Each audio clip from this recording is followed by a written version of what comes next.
அன்பு சகோதரிகளே, வருக வருக என வரவேற்கிறோம். புரட்சி தமிழர் எடப்பாடியார் ஆணைக்கிணங்க அலைகடலென குவிந்திருக்கும் அத்தனை பெண்களுக்கும் என்னுடைய அன்பு வணக்கங்கள்.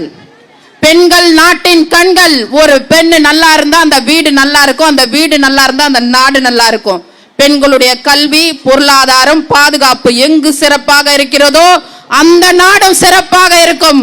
அதை உணர்ந்த புரட்சி தமிழர் எடப்பாடியாரும் சரி, அம்மாவும் சரி, புரட்சி தலைவரும் சரி, நமக்கு எண்ணற்ற திட்டங்களை கொடுத்தாங்க. தொட்டில் குழந்தை திட்டத்திலிருந்து, தாலிக்கு தங்கத்திலிருந்து, பெண் குழந்தைகளுக்கான தாய் சேய் பெட்டகம் வரைக்கும், முதியோர் உதவித்தொகை வரைக்கும், உள்ளாட்சியில் அதிகாரத்துல பங்கு 50% வரைக்கும் கொடுத்தாங்க. அப்படிப்பட்ட அத்தனை திட்டங்களும் நிறுத்திட்டு அம்மாவுடைய ஓட்டு வங்கிய சதைக்கணும் திட்டமிட்டு செயல்படுற சதிகார ஸ்டாலின் எடுத்து இன்னைக்கு கண்டன ஆர்ப்பாட்டத்தை நடத்திட்டு இருக்கோம். நமது மாநில மகளிர் அணி தலைவி வளர்மதி அவர்கள் தலைமையில இங்க குழுமி இருக்கும் அத்தனை பெண்களும் என்ன சிங்க குட்டிங்க. தாய் 8 அடி பாஞ்சா குட்டி 16 அடி பாயும். ஸ்டாலினுடைய அமைச்சருங்க 30 அமைச்சருக்கு ஒரு பெண் நிர்வாகி கூட என்ன போட்டி போட முடியாது. அந்த அளவுக்கு அம்மா வழியில என்ன நம்ம ஒரு வீராங்கனையா இருக்கும், ஒரு போர் படையா இருக்கும்.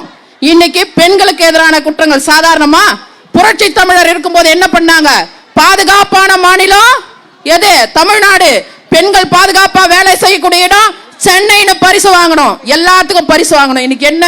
பெண்களுக்கு எதிரான குற்றங்கள், பாலியல் வன்கொடுமைகள், கூட்டு பாலியல் பலாத்காரங்கள், கஞ்சா, போதை, அபின்னு எல்லாம் என்ன தலை விரிச்சு ஆடுது ஸ்டாலின் ஆட்சியில.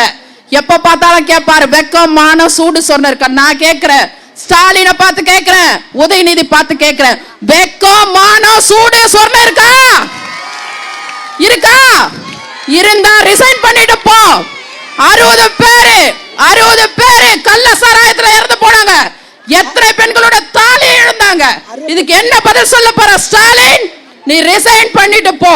உனக்கு எதிராக இங்க ஆர்ப்பாட்டத்தை நடத்துறோம், ஓட விரட்டுறோம். இதை நடத்திய அத்தனை நல்ல உள்ளங்களும் தலைமை தாங்கிய வளர்மதி மேடத்துக்கும் நன்றி.